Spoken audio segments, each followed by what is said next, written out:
The opinions and views expressed in the following program are those of the speakers and the host, and do not necessarily reflect those of Yoakley Scott Corporation and your sports network. Yeah, I've been closer to Jesus before, so can you help me out? Oh, can you help me out? Am I on my own? Am I on my own? Or can you help me out? Am I on my own? Am I on my own? Or can you help me out? Can you help me out? I've been scared to look in my soul.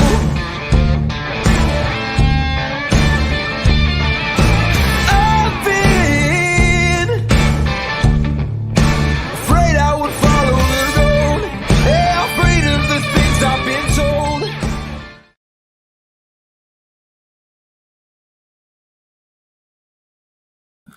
And hello, everybody. Welcome into a Friday episode of Running Point on YSNLive.com. I'm amped today. It's Football Friday. It's Red Friday for my Chiefs. I'm feeling good. I'm feeling good going into this weekend, guys. It's going to be a fun Week 7. We are just 4 weeks left of the regular season of high school football. That's nuts, man.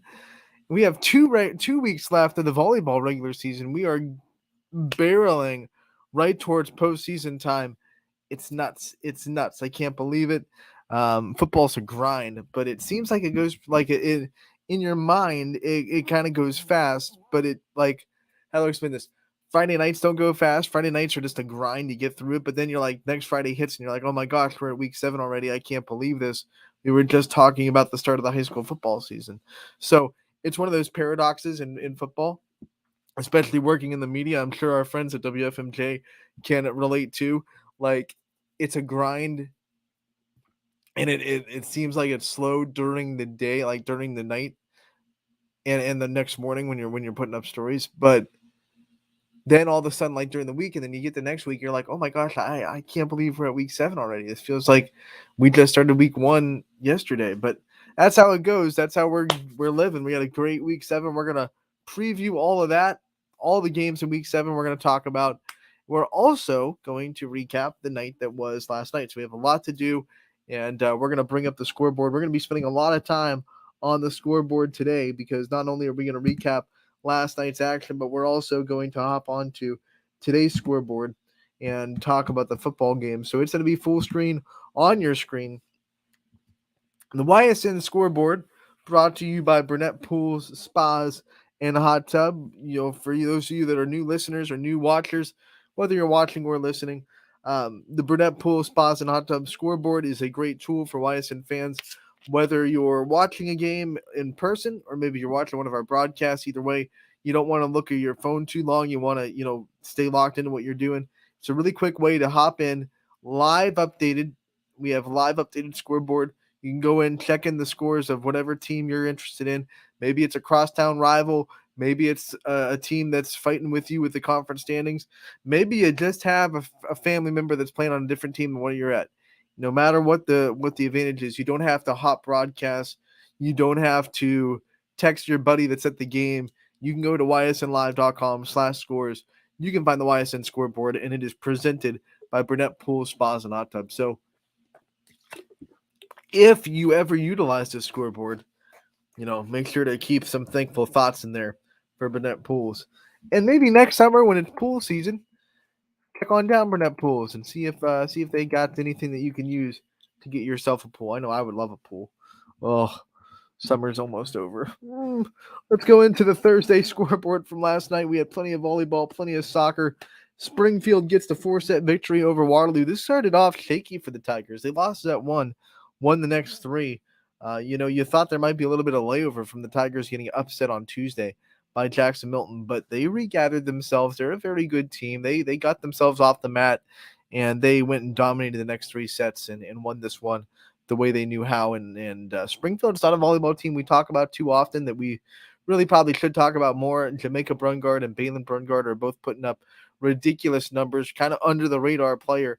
Balin Brungard has averaging a double-double. And she has a couple of triple doubles on her season as well. So she's putting up great numbers. And then Jamaica Brungard is near the top of the Ysn family on blocks. So they're both killing it. They're both putting up numbers. And Springfield is one of those dangerous teams that if you lazily walk into the jungle, it's mess around and find out time. But they get the win over Waterloo in 4 sets. We go to the big one in Ashtabula County last night. It's the third meeting between Edgewood and Jefferson of the season in Ashtabula County. These rivals meeting for the third time. Jefferson gets the win in 4. Not only did they get the win, but their setter, Helena Edgar, gets the all-time career assist record at Jefferson. She is at 1778 and counting. That means she's awfully close to 2,000. You got a couple of weeks left in the regular season, and you got postseason, and they're poised to make a pretty deep tournament run. I don't think it's out of the realm of possibility that her as a 5-1 setter gets to 2,000. She only needs a little bit over 200 to get there. I think 2,000 is pretty much in her reach. Big win for Lakeside. They needed one. They get the 3-1 victory over Conneaut. If you're new to our recaps, we're going to do the first 3 columns first, and then we'll scroll over for the last one. I was in Southern Local last night. Columbiana gets the win in 3 sets over Southern. Man, look at this. Look at this. Columbiana goes to Southern. This match was amazing. The atmosphere was amazing. I've never been in Southern gym before. This was my first time going down to Salineville for a game. That gym gets loud. I think it's because it's kind of a smaller gym and it's all concrete and they don't have any of those like acoustic pads on the wall or anything. Like that gym echoes like crazy. It doesn't take a full crowd because it wasn't like filled for capacity. It was a big crowd, but it wasn't like sold out. So it doesn't take a sellout to make that place loud. Like this place was rocking. For the JV game, it was rocking. Like I was trying to get on Wi-Fi and talk to their AD and talk to their tech guy, and I couldn't hear myself. I couldn't hear them. It took me a while to get on the Wi-Fi because I couldn't hear what the password was, and it was crazy. The JV game was nuts. It went to 3 sets, and Columbiana got the win in the JV game. And then this varsity game, even though it was a sweep by Columbiana, every set was right there down to the wire. 25-21, 25-23, 27-25. The Clippers just made plays. They would not let Southern Local take a run late in the sets. Southern Local had a run in each set. They had at least a 6-point run in each set. But when it mattered the most, when the set was on the line, especially in the third set, Southern would get a point, like stay alive, tie it up. But Columbiana would never, ever let them get those 2 points in a row when you go to extra points that are so crucial. Southern never had set point. Columbiana had a couple of match points in a row that Southern was able to save off, but Southern never had set point because they could never get those 2 points in a row. Columbiana always siding out, always making sure that their next play. It was really impressive. And the thing I love about this Columbiana team, they don't have one superstar that's killing it. Like they are so balanced. You look at their kill totals. They had 4 players with 5 or more kills last night. Kelsey Cameron, Landry Smith, Ellie Jackson. They were all swinging. Cameron Perkins swinging. All of them had kills. Then you have Ava Heinrich, who had 2 kills out of the back row. She's getting digs. You have so many great players on this team. It's really well balanced. You can't sit there as a defense and say, okay, if we shut this person down, we're going to be golden, because they'll just bring up the next one. Ellie Jackson does not get enough credit for the things that she does for this team either. She got a triple-double last night. In the close games that Columbiana plays, usually she has a triple-double. Like when teams are swinging well enough on Columbiana to get, double-digit digs, she's probably back there getting those digs. She's always getting assists, always getting kills. She's averaging a double-double, but, it's not her fault that Columbiana dominates most teams and doesn't get the opportunity to get double-digit digs. But when they do have a team that gives them a fight, like Southern, it's almost a lock that she gets double-digit digs. Let's go to the next one. Hubbard got the 4-set victory over Struthers. And that was a big NE8 win for the Eagles. They are sneakily having a good season. Don't forget about the Eagles come tournament time. Ashtabula St. John, they run away from Bristol 3-0, the final score there. We have Crestview, no doubt about it, sweep over Newton Falls. But you look at the scores, Newton Falls, a much improved team from the first time they played Crestview. First time they played them, Newton Falls didn't get in the double digits in the 3-set losses.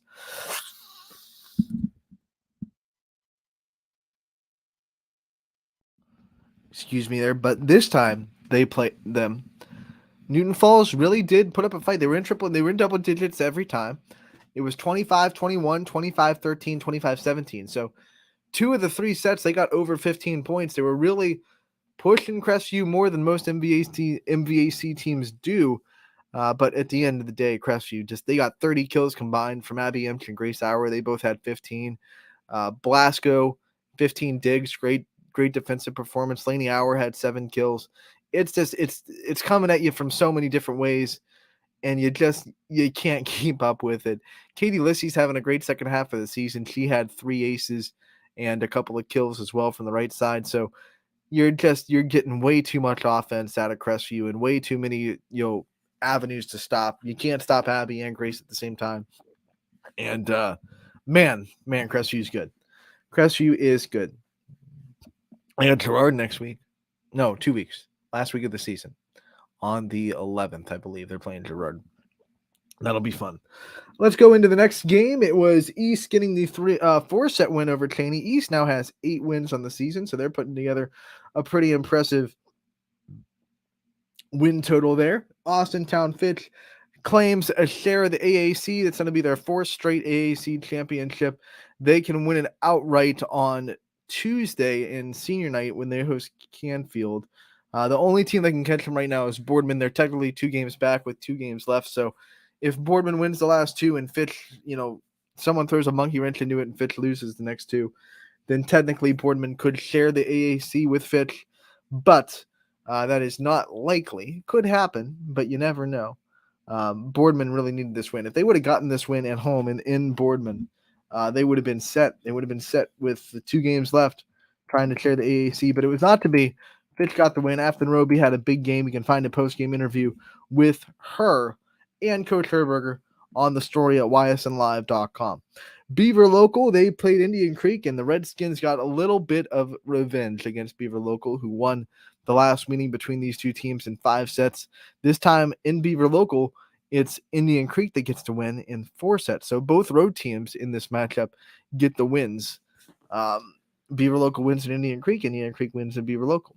We'll go to back to the NE8. Gerard keeping pace. They're trying to get that second matchup with Lakeview to mean the championship, which they do in this day with a win over Poland in straight sets. You got LeBray sweeping Brookfield 3-0. You got Wellsville and Latonia doing battle. Wellsville gets the straight set victory. Lisbon beats East Palestine in straight sets. Eliza Baker, who is up for Baird Brothers Big Dog of the Valley, has a big day for the Blue Devils and helps them put away the Bulldogs. Howland Tigers, they get a 4-set victory over Mooney. You got United getting the sweep over Valley Christian, and then Canfield gets the sweep in the AAC over Warren Harding. So now let's scroll down to the boys soccer field and see how they did. So now, if you're just watching us for the first time, I say this every day, but I want to remind people that this whole scroll bar routine that I have to do on my computer is only for my computer. You do not have to worry about this if you are just how am I supposed to get all the way down? See, this is crazy. It's because my computer is formatted to be bigger text because I can't see because I'm blind. So I'm going to try to figure this out, try to get to the rest of the scoreboard here. But if you're on your normal computer and you're not blind as a bat like I am, you'll be able to work the scoreboard with relative ease. Niles beat Lakeview Lakeview beat Niles, a little bit frazzled there, but 9-0. Lakeview gets the win. How about Columbiana? A big 15 spot on East Palestine in boys soccer to get the win there. United gets the win over Champion 12-0. We have Austintown Fitch falling to the strong Howland team 4-0. South Range gets the loss to Hubbard 1-0. Gerard and Poland tie at 0-0. And while we're over here, why don't we just scroll to this side and then go back up. Grand Valley loses to Edgewood 3-0, and Ursuline beats Badger in a close one 2-1. Maybe now we can scroll all the way down. Okay, here we go. See, I would have missed a whole row, whole 2 rows. All right, let's get this. Let's get the next row of soccer. Canfield got the win 4-1 over Warren Harding. Mooney got the win over Niles 2-1. The final score there. Pymatuning Valley 8-1 over Lordstown. So we scroll down to girls soccer, and then once again we'll do the last row. Last, we have Badger getting the win over Brookfield 14-0, the final score. We're in JFK with a strong performance 6-1 over Pymatuning Valley. We have United getting the win over Rootstown 3-2. Champion beats Springfield. I know this score because I posted it 8-2, the final score there. Harvey falls to Grand Valley, a big win for the Mustangs, 1-0, the final score. And then Boardman girls get the win over Cleveland Heights. Oh, man. Well, then the Kelsey brothers not happy with Boardman. 3-0. Boardman, 4-0. Boardman gets the win over Cleveland Heights on the soccer field. So now let's go to this last row. We'll scroll back up. Salem boys win over Ravenna 6-0, the final score there. In a 4-4-0 matchup, Grand Valley gets a 3-0 win. Badger wins 2-1. The volleyball final row looks like this. West Branch gets the sweep over Salem. 3-0 is the final score there. How about Campbell Memorial? They officially have the most conference wins in program history. 3-1 win over Champion, but they also have their setters set more records. Carla Ramirez Ortiz sets the record for assists in a match. And she had, let's see, going to get the number from Coach Allen. She had 48 assists last night in this matchup. So that's the record for assists in a match. She also has the record for assists in a season, in a career. She's sitting at 1982. So next match, you probably see Carla Ramirez Ortiz get that 2,000 career assists. So congratulations to her. They're going to be at Brookfield on Tuesday, and that's probably going to be a milestone night for Camel. Liberty gets the 4-set loss over Garrettsville Garfield at home. Lakeview doesn't hear any kind of talk about upset alert at South Range. They get the sweep over the Raiders. And then last but not least, Ursuline gets the win over Heartland Christian in 4 sets. So that does it for our volleyball soccer recap. Let's take a break here on Running Point, and when we come back, we will talk about Week 7 of football and the excitement that's around it. We'll be right back on Running Point, brought to you by Greenwood Chevrolet in Austintown. 21 News delivers the news as it happens, using the latest technology from where it happens. Live here outside the Mahoney County. On air, online, Wednesday afternoon weather update. Very dangerous. and on the 21 News social media platforms. I'm on the road right now. 21 News, the Valley's only locally owned source for trusted news since 1953. Craftsmanship to us is 60 years of pride and dedication. Passed down from generation to generation. The hardwood floors that your kids take their first steps on. The solid wood doors you quietly close at night. The things we create day in and day out are the products that end up turning your house into a home. At Baird Brothers Fine Hardwoods, uncompromising quality and craftsmanship built our business. And it will keep us moving forward for generations to come. Going the extra mile at Greenwood Chevrolet means we want to take care of the community that takes care of us too. And we have to work together always. And that's how you stay in business for 40 years. You know, I love being a helper because when I help somebody, it makes me feel good.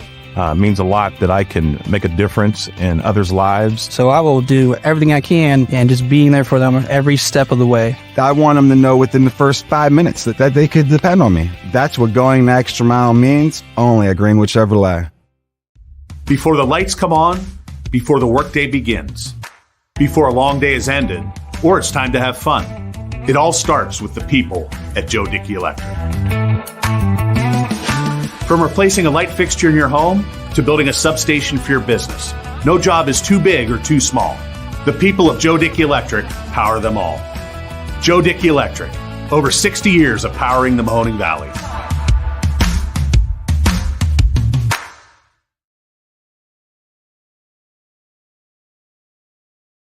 As Comco celebrated 70 years in 2022, we have much to be thankful for. We are proud of the Comco culture as we serve our customers with Comco Care with our premier customer service, quality parts, and on-time delivery.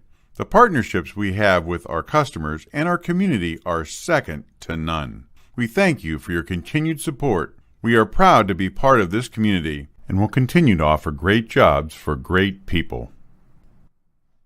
Change. This one word can make you break out in a cold sweat. But with change comes wisdom, experience, and understanding. At Myers Family Insurance, we can help make changes in Medicare, insurance, and retirement a positive experience for you and your family. We've gone through changes, like our new office and new faces to help our family of clients too. For all your Medicare needs, call Myers Family Insurance. Check us out online at MyersFamilyINS.com or find us on Facebook.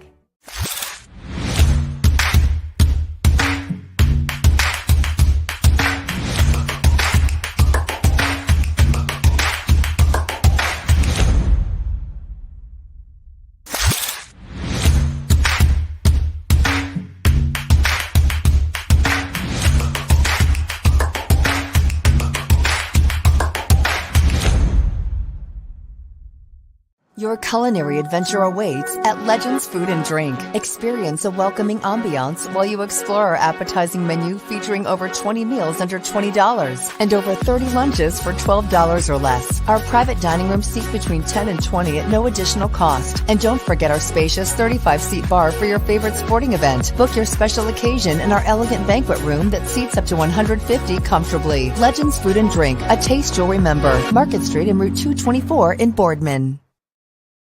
Welcome back to Running Point on ysnlive.com, brought to you, as always, by our friends up in that top right corner of the screen, Greenwood Chevrolet in Austintown. They go the extra mile for you, so you don't have to. We try to do the same thing every single day here on the show, and we try to follow our sponsors' lead.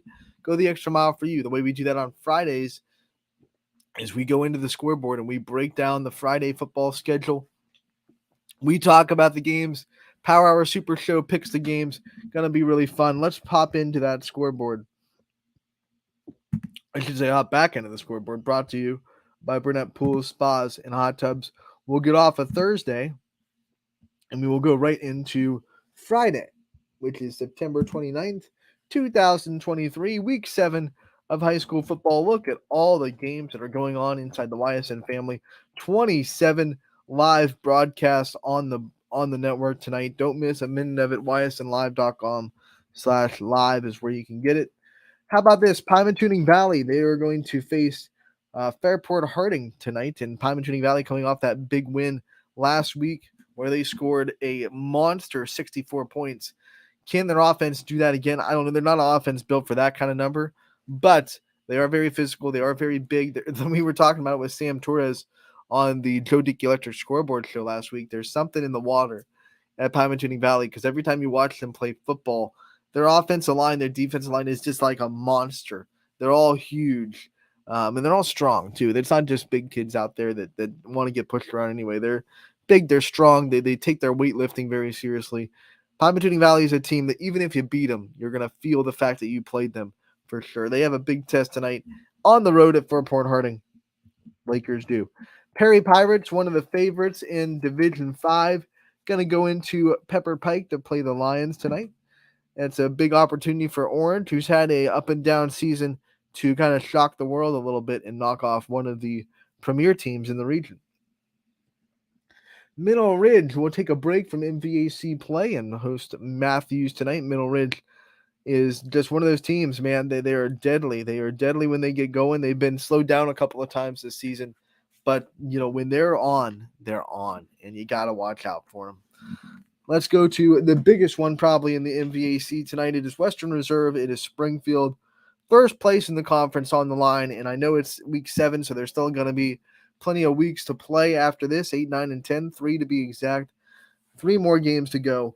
But you got to think the winner of this game has a really strong foothold of the league the way it's going right now. There are a couple of teams that might be able to throw monkey wrenches into those plans, but overall, both these teams so far in the first couple of weeks of conference play have really put themselves head and shoulders above the rest. Western Reserve has won a couple of close games, but they got out of those tough ones. This one's going to be their biggest test. On the road, in the jungle, in Springfield, can Western Reserve come up with a big win? They've been close game warriors this year, which I like to see because last year they were the opposite. They lost a lot of close games last year.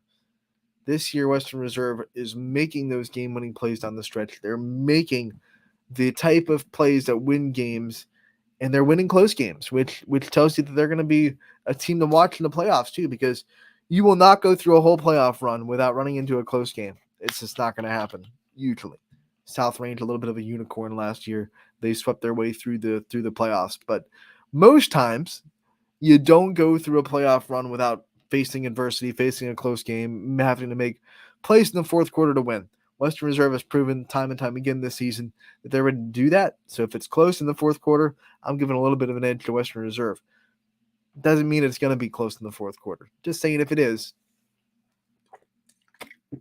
you see Western Reserve a little bit more experience in close games so far this season. Warren JFK trying to get back on track. They're going to travel to Rootstown. That's a tough road test for Warren JFK. Rootstown is a very good football team. So JFK trying to get back on track. We'll see if they can do it on the road against the Rovas. Boardman traveling to Warren Harding after the tough loss, not just the football loss, but obviously, one of their teammates gets injured pretty bad, had to be, ambulanced off the field. Those kind of moments can take teams two ways, right? You can either, let it affect you the wrong way and come into the next week kind of not focused, not prepared, not mentally ready to play. Some teams though say, hey, we got to do this for this guy, right? We have to band together and go win for this guy.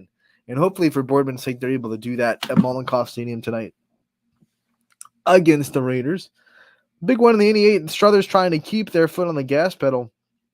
But I'm still watching this Lakeview team wondering if they're going to wake up from the last 2 weeks where they kind of looked lackadaisical, because in the first 4 weeks of the season, this team looked like they could play with anybody. They lost to South Range by 6 points, right? And then after that loss, they get 2 games in a row where they just get blown out. So you wonder if Lakeview can snap out of it a little bit. And if they can, this is going to be an absolute good game. They're back home, which should help. Struthers is on a roll right now. They came off that tough loss 2 weeks ago to South Range. They let out every minute of frustration last week. So you wonder how this game will go. I think it's going to really depend on what Lakeview shows up, because if we see the Lakeview that we saw the first 4 weeks of the season, then this will be a dogfight, no pun intended, for the Bulldogs. But if not, Struthers can make this pretty quick. The Wildcats strike really fast. Carter is a great running back. He can break loose. Like, he might be, there are more powerful backs, probably a couple backs that are a little bit faster in the YSN family. But one of the things I think I'm going to give Carter the best at, like the best running back in this category, evasiveness. Like the way that guy just kind of sneaks past people and breaks tackles. And he's like one of those guys that you think you got close, you think you have him contained, and then all of a sudden he just makes a little jitter move and he gets past. He's a very evasive running back. He's hard to bring down, and especially when the linebacker's thinking, I got this guy, I got him, man, I gotta have him, and then all of a sudden he's tackling Casper the Friendly Ghost, and Carter's running down the other side of the field. It's awesome to watch running backs do that. How about Grand Valley? The Mustangs traveling to Harvey. This is going to be a tough game. Harvey, not a YSN school, but we've known for a while that they've put up some big numbers against our Ysn school. So a big test for the Mustangs on the road as well. United traveling to Latonia. They're trying to bounce back from the loss, right? The shocker last week. Lisbon punches him in the mouth a little bit, 21-20. This is not the time that you want to play United, I don't think. I think Latonia is looking at their schedule like, come on, man, this is already going to be a hard game. And now we have to play United when they're angry, when they're upset, when they're vigilantly focused about trying to trying to wash out the taste of last week. Like, you not want to play a good team when they're angry, right? Lisbon caught him off guard. Lisbon got him on their heels. They weren't an angry football team in that game, and they made a few, mistakes that cost them the game, really. Latonia is in a tough spot. You never want to play a team in that part of their schedule. Wyndham going to host Ashtabula St. John tonight. Wyndham on a tear a little bit. We talked about Wyndham, around week 3, week 4. Can they find their identity after losing such a good senior class? They were struggling, but, you look at the last couple of scores for Wyndham. They're starting to find it, putting together a little bit. So Wyndham with a big opportunity tonight to get another win in Wyndham this time, Bomber country. And we're going to see what the Bombers can bring to the table. How about this big one in the EOAC? Southern Local against Columbiana. Columbiana on a little bit of a roll too, right? Columbiana's got a couple of close losses. You can't let that record that they have right now with just 2 wins really fool you too much, because a couple of those losses are also very, very close, where they were 1 play away from winning. So that you could argue they're a couple of plays of winning and being 4-2 right now instead of 2-4. But that makes them dangerous, and especially at home. They're feeling it. It's a long drive from Southern to Columbiana. It really is. I'll tell you what, driving to Southern last night, like, you feel like you're traveling a lot farther than you are, because there's all these windy, bendy roads that are like back roads to Southern. So I feel like even though you're not traveling a huge, unbelievable distance, you feel like you are, because you're going back and forth. You go through the back roads of Salineville. They're going to have to travel all the way to Columbiana and get a win. But Southern Local in their own right looked very, very, pristine, very, very good last week. Not too many things you can take away from that game and say they did not play well. They forced turnovers, which is a big hallmark of a good team. You got to be able to take the ball away. South Range hosting Girard. Girard, can't really figure Girard out. They looked really good in week 3, weeks 1 through 3. They lose 2 in a row, heartbreaking fashion. Then they get a huge win last week. So what's Girard going to look like? What Girard team's going to what Girard team's going to be there? One thing I will say is this will be a different test for South Range than every other NE8 game they play, right? Because we said it before, Girard is kind of the unicorn in the NE8 in the fact that they're not a lineup physical, we're going to ground you till you lose the will to go on team. They are hey, we're really fast, we're really, really athletic, we're going to try to use that, get our guys into open space kind of team. And if you let Girard run, you're in a lot of trouble, especially on the turf at South Range. So a little bit different, definitely different than their opponent last week. South Range not going to be in a 21-7, slow offensive game. If they can, unless they can control the ball like they did in the fourth quarter, that was something amazing to see. South Range going to have to do that, right? If you want to beat a team that can score quickly and use their speed, you got to control the football. So South Range's main goal, I think, in this game is going to be ball control. Those long, sustained 12, 13 play drives. But we always talk about this. Those are double-edged swords, right? Because if you do that and then you don't score, or you settle for a field goal, kind of kicking yourself in the butt, because you just wasted all that time. You didn't get anything out of it. So if you're going to make that a game plan, you got to be able to finish those drives. You got to be able to punch it in the end zone when you get in the red zone after you have a 13, 14 play drive. Otherwise, you wasted, 8 or 9 minutes, and then all of a sudden Girard gets the ball back. They score really quickly, and now you're down with a lot of time off the clock, right? So South Range going to try to control the clock, going to try to finish drives a little bit better than they did against Poland, and win this one at home, back home for the first NE8 home game, if I'm not mistaken. Struthers was on the road, Lakeview on the road, Poland on the road. So, yeah, they're coming home for their first NE8 game. Newton Falls traveling to a very hot Crestview team. Newton Falls is another team like Girard you can't really figure out. They look really good sometimes. They don't look good sometimes. They're very inconsistent right now. Crestview's on a roll. What team's gonna show up? I think games like that are very interesting because they're hard to predict. They're very unpredictable. You don't exactly know how it's gonna go because you can't really pin down, which facet of the team was gonna show up. I'll tell you one thing though: if Crestview doesn't stop Rapsack from running the ball like he did against Liberty, then they're gonna be asking for trouble. Because despite the loss to the Leopards, he was a man on fire, like Denzel Washington in the movie. He was coming and taking names and taking revenge on everybody on that defense. There was no stopping him last week for the Tigers. It didn't end in a win, couldn't get him the win, but statistically, he had one of the best games of his season. So if Crestview's defense can't put a stop to him, then they're going to be looking at each other, trying to find answers. Let's go to Wellsville East Palestine. This is an interesting game. We've seen East Palestine right there. We've seen them be very competitive. Even in that 7 local game that got kind of ugly, there was a couple of moments where like, okay, East Palestine's driving. They can make this a game, and this is one moment in particular. I think it was a 14-point game, and East Palestine's driving. They're in the red zone. They have a really good play call. The throw's there. It's on the money. Hits the receiver. And then Southern kid just comes from the behind and just drills the receiver. Ball pops in the air. Turns into a Southern pick six, right? Not the quarterback's fault. Really not the wide receiver's fault. He got drilled. It's just one of those really good plays by the defense. They have a job to do too. And sometimes in football you see like offense executes well, defense executes well, and the ball just goes one way. And that time, both teams executed that play pretty well. The ball popped in the air, and Southern takes it for a pick six. So that was a game-changing play. But East Palestine right there, they're at home against Wellsville. You never know how this will go.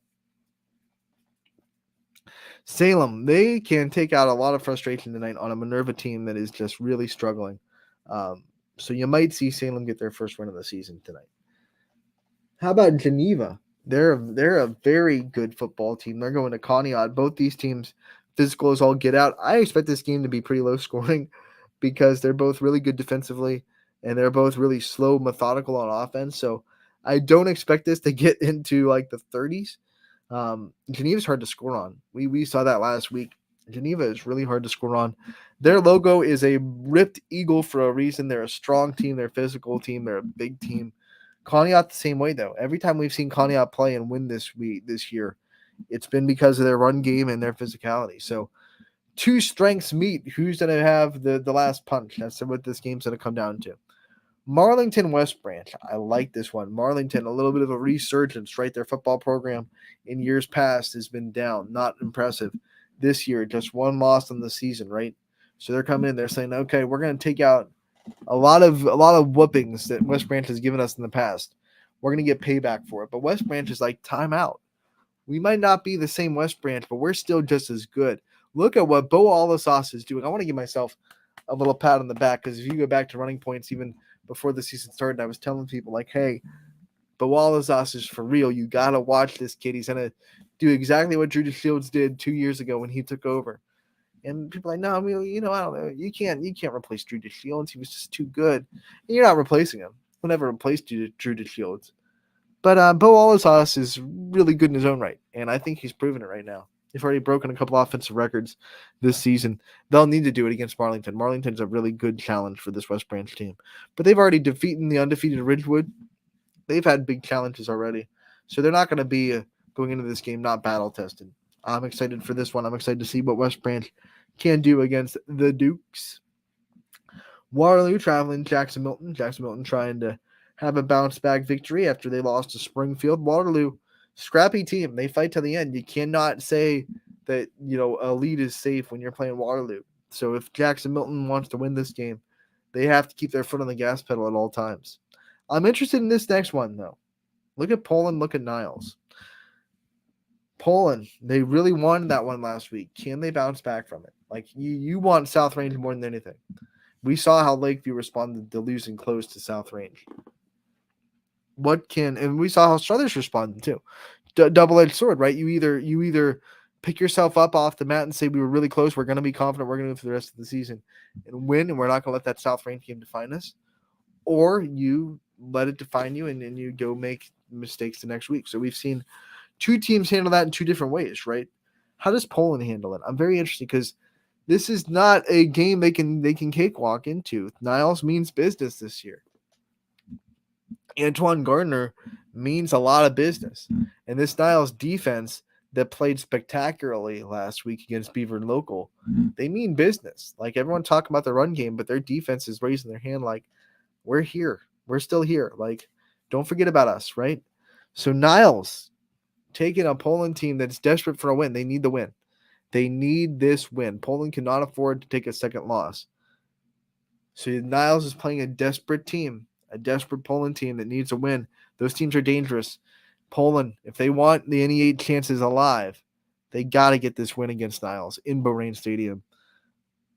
Important game for the Bulldogs. Edison East Liverpool. I really thought this was going to be a matchup where East Liverpool was going to play an undefeated Edison team.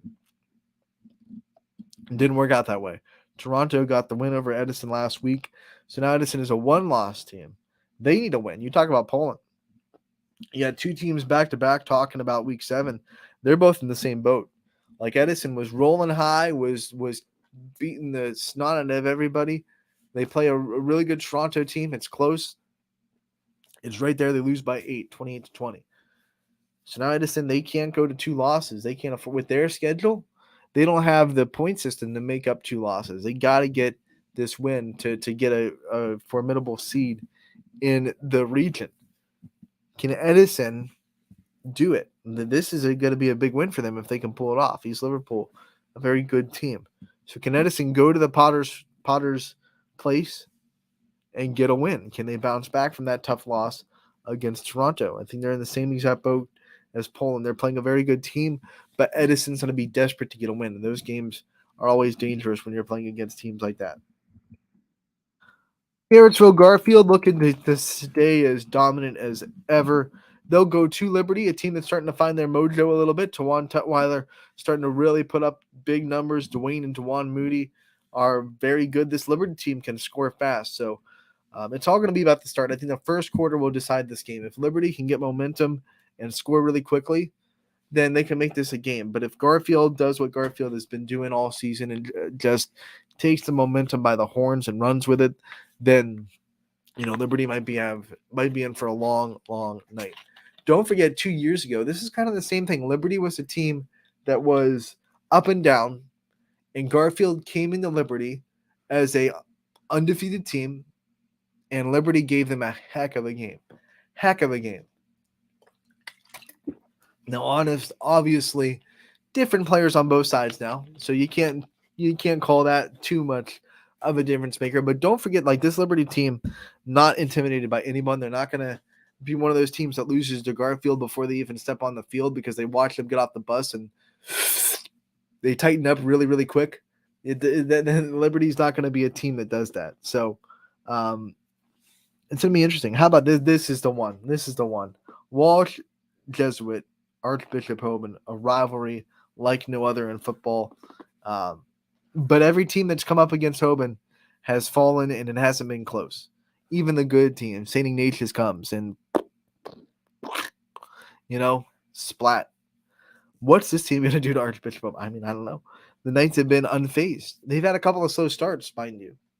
A couple of games where it looked like it was going to be close, and then, they just find another gear in the second half and just say, we're better than you. We know it. We're going to prove it. This is a Hoban team on a mission. They went to the state finals last year. They lost in the state championship game in a game where I feel like they're looking at that tape saying, we beat ourselves. We had turnovers late. Can't do that. We should have won the state last year. And, man, if you've watched the Kelsey documentary, one of the things that Travis Kelsey said in it was when you lose the game, it makes you so hungry to get back to it. Hoban's kind of living that right now. They look like a team that is just deadlocked complete vision into we're going to go win a state championship, and no one's going to stop us. Their next opponent is just a faceless name, right? Except it's not, because it's Walsh. And if you're a Hoban student and you're a Hoban player and you can't get up for Walsh, then you better check your pulse at the door. This game means a lot to both communities. It's going to be a thriller in Akron. We go to McDonald, going to Lowville. I think this is going to be a fun one. I really do. Contrasting styles of football, just like the Girard South Range game. I think this one's going to be kind of the same way. What team can control the momentum, not the momentum, but the rhythm of the game? What team has the ball most? Time and possession is going to be big. McDonald, I think, has to win the time and possession game. They have to win it handedly, too. They have to be able to control the ball, just like South Range does against Girard. And then Lowville, on the other hand, they got to score. They got to score quick. They got to put the pressure on that McDonald offense, because that slow, methodical team's not good at coming back. So Lowville wants to take a lead early. McDonald wants to slow the game down and keep the ball away from the Rockets. We'll see which one prevails in that battle. Campbell Memorial has a great opportunity to get a big win for themselves. Champion, obviously, struggling this year. They lost so many seniors a year ago, and a lot of them to college football. So, they're just trying to find an identity, and Campbell has been a team that has been competitive, but just not there yet. So this is a really big opportunity for the Red Devils to show themselves and show Coach King and show the community that we are putting in the work. The results will come. We have to trust the process. It's really hard to do that when the results don't come. So this is a game where the results can get there, and they can keep trusting the process, keep making themselves better. So if they can get a big win tonight, it'll do wonders for team morale, and Andrew King, who's a great football coach, can keep trucking forward with that. East and Howland. This is a pretty fun one. I think both teams are big. Both teams are physical. Both teams have depth. But what I think might be the difference, really, East also has a couple of speed guys on the outside that you have to watch out for. So they can hit you with those play action passes where you get so used to playing a physical football game, and then all of a sudden, your press coverage gets absolutely burned, and they hit you for the big one. So you got to watch out for that if you're the Tigers. And if you are the Tigers, you got to stick with your run game, right? You got to get what got you here. Anytime they find any success in games that they've played, it's been their run game. It's been running the ball between the tackles and just pushing around their opponent. They have to stick to that. They cannot go away from it when things aren't going well. They got to trust what they're the best at. I think this one, before the season started, if you would have told me Valley Christian and Lisbon is going to be a thriller, I would have been like, the way Valley Christian played last year and the way they're coming back, no, come on. But this Lisbon team, they're for real. They just beat United, and they're back home, and they're feeling the juices. Just like, we talked about how you come out from a big loss. We've talked about that. How does Lisbon handle winning? Because these group of kids haven't been in a situation where they're coming off of a big win before. Right? Their football team has been one of those ones that has been struggling. So now they have a huge win under their belt. How do they handle the next week of work? We're going to find that out today, because Valley Christian has no good intentions coming into Lisbon. They've already had a scare this year, so you're not going to get them sleepwalking. No way Coach Hake lets them sleepwalk twice in a season. So if Lisbon's going to beat Valley Christian, I guarantee they'll beat them at their best. You're not going to see a Valley Christian team like that East Palestine game where they're shooting themselves in the foot and slowly but surely let East Palestine get so close to them. I don't think that's going to be this case. I think this is going to be a team that will play their best, and if Lisbon's going to win, they're going to have to strap up and beat Valley Christian at their best football. I'm not saying Valley won't ever make a mistake, but it's not going to be like, back-to-back holdings, and now we're sitting at, first and 35, and we have nothing to do with this drive, and we're just going to give it right back to East Palestine when they have the momentum. I don't think we're going to see that kind of unforced, self-inflicted wounds from Valley Christian. I could be wrong. Lisbon's a hard atmosphere to play in. One of the things that makes Lisbon really tough is, if you've ever been to Lisbon, all their stands are on one side of the field. So you get everything right at your face, right? It's not circular. You don't have to, only tune out one side of the field, and maybe you can hear your fans on the other side if you just kind of, close one ear and open the other. This one's like your fans and their fans are fighting for loudness, and it's all coming from the same side. So it's definitely a tough atmosphere to play in Lisbon. We're going to see what goes down. I think this one's sneakily exciting. Does Valley Christian bring Lisbon down to earth, or does Lisbon prove the last week wasn't a fluke? Can't wait for it. And I can't wait for Rick Daly's call. Let's be real. Edgewood hosting Madison. They're trying to bounce back from a game where their offense was finally slowed down a little bit. So can their offense get back on track? We've seen them score a ton of points this year. So if they can do that, they're going to be okay. How about LeBray hosting Brookfield? LeBray all of a sudden getting momentum, getting their mojo a little bit. Brookfield has been a very good football. I think this is a sneaky competitive game. Don't sleep on this game just because it doesn't quite have the conference standing implications, because both teams are in the conference with Garfield, which seems like they're running away with it. But just because that is the case, don't sleep on this Brookfield LeBray game. I think it's going to be a very competitive one. Might be one of the thrillers that we get on the network tonight. Old school Youngstown rivalry between Cardinal Mooney and Cheney in Cheney. It's a big opportunity for Mooney to just put their stamp on the city of Youngstown and say, this is ours. This is our spot. Cheney is a physical team.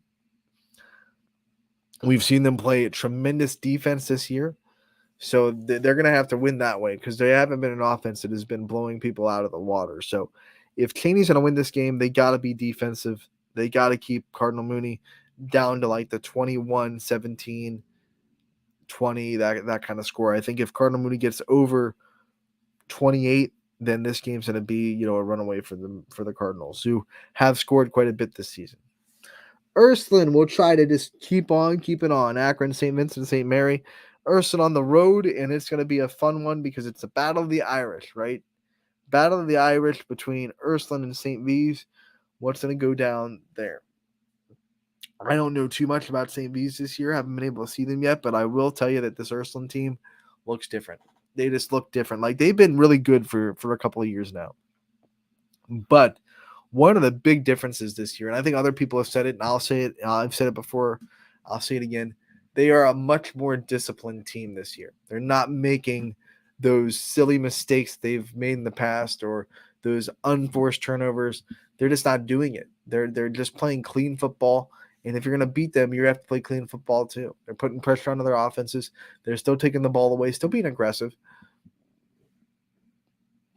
But they're not making those unforced errors that we've seen Ursuline make the last couple of years that held them back from being that state championship caliber team.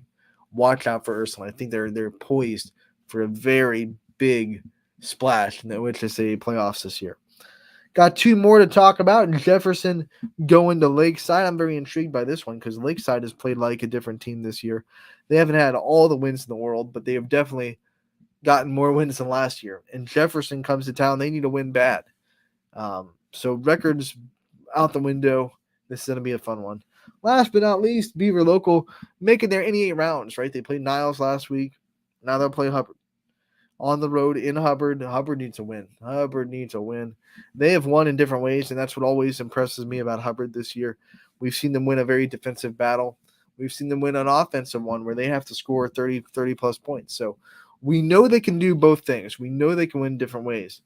It's just, can they do it in one night? Can they put it all together? Can they have a defensive performance that's good enough to win and an offensive performance that's also good enough to win at the same time? Because so far in the last couple of weeks, they haven't been able to do that. And in their wins, they've been really heavily slanted towards one or the other. They've gotten to a scoring match or they had a really defensive game, but they haven't been able to put those two together in one game and say, hey, we played really good defense and we executed our offense really well today. They haven't been able to say that yet this season. So can the Eagles do that? That's going to be the big key to this game. And can Beaver Local bounce back? Can their offense find the rhythm again? They're a 2-loss team now. And in both games, it's been because their offense has been slowed down. It's all about Austin Klein and that thrilling offense. Can they stay away from turnovers And can they stay away from those unforced mistakes that just take them out of their rhythm? If they stay in system, if they stay ahead of the chains, they're going to be okay. Their offense is so electric. So that's going to be the keys to watching that one on my end, which will bring us right to the end of the show, right? We timed this really perfectly. We got through all of them, and we're right at the end of the hour gap. So all these games, want to remind you, as I do go through the comments, I'm sorry if I missed it. I was on the scoreboard, but this comment is lazy. It's a link, so it's spam. Don't follow the links that get put on comments. It's a epidemic on Facebook right now. Quick reminder that the only way you can watch these games is ysnlive.com. No one else is broadcasting them. Don't fall for the links. It's just us. If it's not YSN, it ain't happening. Go to ysnlive.com/live. Check out all the games on the schedule. Let's shout out our announcers and see who will be out and about and where before we shut down today. All right, Beaver Local, Ed Hubbard, Jamie Thompson, and Zach Svensson on the call, 7 o'clock kickoff. Brookfield at LeBray, CJ Bako going to be on the call for that one. I think it's going to be very competitive. Champion at Campbell, we're going to have Nate DeCross and Quinn in Campbell for that one. Gary Burton going to be in East Liverpool as Edison comes to town. Wow TV, the host of Conneaut, going to be at that Conneaut versus Geneva game. DJ Oakley and Chris Colucci going back to South Range for their home opener in the NE8 against Girard. 7 o'clock kickoff there. Grand Valley going to Harvey, and that'll be Tyler Hartz and the Grand Valley students taking care of that one. Jefferson at Lakeside. Sam Torres, the 440 group, going to be in Lakeside for that. Edgewood hosting Madison, and it's going to be Larry Jennings on the call there. McDonald and Lowville, Eric Hughes going to be in the Rockets launch pad for that one, a good one in the MVAC Scarlet tier. Chris Sigler and Gary Niddle going to be at Niles for Poland versus Niles. That's going to be a fun one for Chris to go call. I think that's the first NE8 game, all NE8 game, I should say, he's going to be calling. So gets to be on the call with Gary Niddle. I think that's the first time those two have been on the broadcast together too. So that should be a fun one in Niles for sure. Our Salem crew, Matt Mowry and Jared Niederheis, are going to be following Salem to Minerva. Joe Eusebio going to be in Columbiana as Southern comes to town. Struthers and Lakeview going to be Steve Hodge and Tom Otto on the call there. Tim Corso and Julian Johnson going to be traveling with Ursuline as they go to Akron, St. Vincent, St. Mary. Rick Daly on the call for Lisbon as Valley Christian comes to town trying to halt the Lisbon machine. Alec Caberna going to be on the call for our Archbishop Hoban against Walsh Jesuit. Bob Zanny going to be in Jackson Milton for Waterloo coming to town. The Figley brothers going to be at East Palestine. Can they get their first win of the season against Wellsville? Wyndham School going to be covering Ashtabula St. John and Wyndham. Donnie Riccatelli going to be traveling to Warren Harding. John Ostapowicz going to be at Cheney for Cardinal Mooney at Cheney. Matt Marr and Jordan Barber going to be on the call for Garrettsville Garfield at Liberty. Michael Janaki will have you covered for West Branch. We'll have Tony Perazio on the call for Crestview and Newton Falls. Derek Rhodes gets you covered with United at Latonia. Dom O'Brien going to be traveling with Warren JFK to Rootstown. We'll have Noah Doty and CJ Schroeds on the call at Springfield for that big one with the Blue Devils and Tigers, and then a video-only broadcast at Orange for Perry and Orange.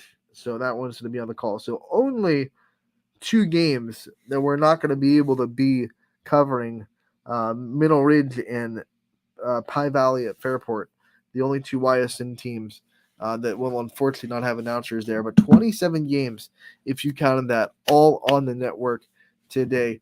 Real quickly, we'll go into tomorrow. We're going to go into overtime a little bit, but I don't care. Let's go into tomorrow, see what's going to be on the network tomorrow as well. I will be in Champion for a volleyball tri-match at 10 o'clock in the morning. It will be Bloomfield Champion and Warren JFK all going at it. And then Matt Marr going to be on the volleyball scene at Salem as they host Southeast. Girls soccer, we're going to have Lakeview hosting Badger. CJ Bako going to be on the call there. Boys soccer tomorrow, Badger at Lakeview. CJ Bako, that's going to be a doubleheader. 12 o'clock, and 2. Girls start off that doubleheader at 12, boys at 2, and that'll do it for our Saturday coverage as we go into a wonderful weekend. I want to thank you guys for tuning in today. Remember that the Power Hour today will pick all these games, and you'll be able to find most of our announcers on that broadcast as well as they pick the Friday night action in the Power Hour Super Show. All these games live at ysnlive.com/live. And also, please tune into the Audible call brought to you by WRS Wealth Advisors with our buddy Mike Ackelson tonight. That will go right before kickoff. Usually we are live at 6:55. Thank you guys for tuning in today to Running Point. We'll be back on Monday to recap all the wonderful action over the weekend. Until then, we'll see you.